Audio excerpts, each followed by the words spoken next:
Yeah. What excited me about the topic is your ability to, one of the things we've talked about a lot is that usually when there's addiction going on, real addiction going on in someone's life, there's other things that are underlying issues that are going on, whether it's attachments or trauma, things like that. I wanted to just kind of have that reminder because I think Mormons are afraid of addiction, and maybe other people are too. I would say most of the world is afraid of addiction because when we talk about addiction, there's this idea of a loss of control. Yeah. And that's true. In addiction, there is, to varying degrees, depending on the addiction, the substance, the behavior, whatever it is that we're talking about, there is definitely a feeling of a loss of control.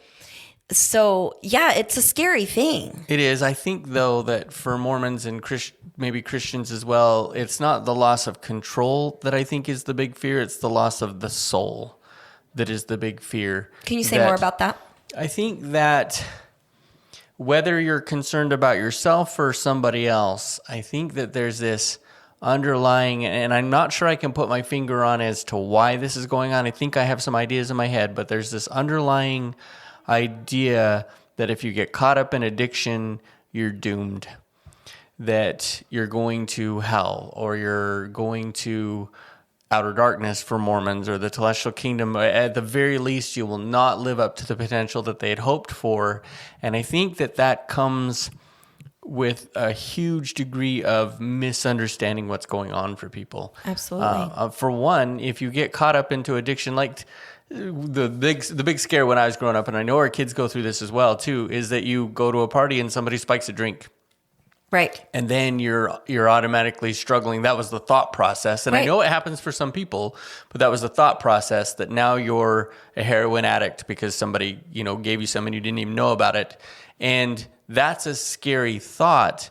But the idea that somehow seems to follow that is this kid is now addicted to heroin. He's going to hell. Sucks for him. But the whole idea is ackwards. Like, they got into something, didn't even really know what to expect. It's not like it was their fault that it happened, and now they're in a situation they don't know how to control, and you've condemned them to hell over it. And I think that we need to be able to see things differently. We need to be able to see the people first, and then understand what's going on with them so that we, as people on the outside, or even maybe if we're struggling with it ourselves, can have more grace.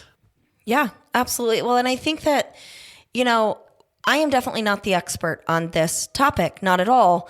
But I have more expertise in this area from a treatment perspective or a mental health perspective than your average person who does not have direct experience with addiction. And so just some of the things, Mason, that came to mind when you're describing this fear that, like the Halloween candy would be spiked and suddenly you would have an addict. And I mean, the idea is so embedded in myth. I mean, that's just not the way you get addicted. For one, if I give a child some candy laced with something, that child is not going to even have any idea what substance it is that they're addicted to or even have the abilities to get it. And most addicts are not going to randomly lace somebody's candy with their very precious substance that they are dependent on, oftentimes for survival.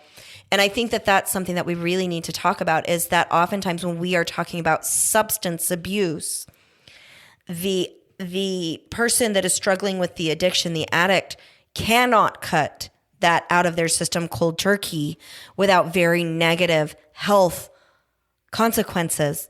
And so this is something that if you are truly struggling with an addiction, which we're going to talk about the difference in use, abuse, addiction, those types of things today from an educational standpoint. But if you're struggling with a true addiction, you absolutely need help. This is not something that you can overcome or muscle through on your own. And I think that one of the challenges that we see in religions, and one of the things that we saw within Mormonism, was this idea that if you were struggling with it, you needed to keep it a secret, because if people knew about it, then there would be issues. And then the other thing, Mason, that you and I had talked about in prep for today's podcast was, in our experience, it's almost like a pornography addiction is supposedly worse and more destructive than a substance abuse addiction. And I'm going to say, I mean, pornography absolutely, a true sex addiction absolutely can be more destructive than a substance abuse, but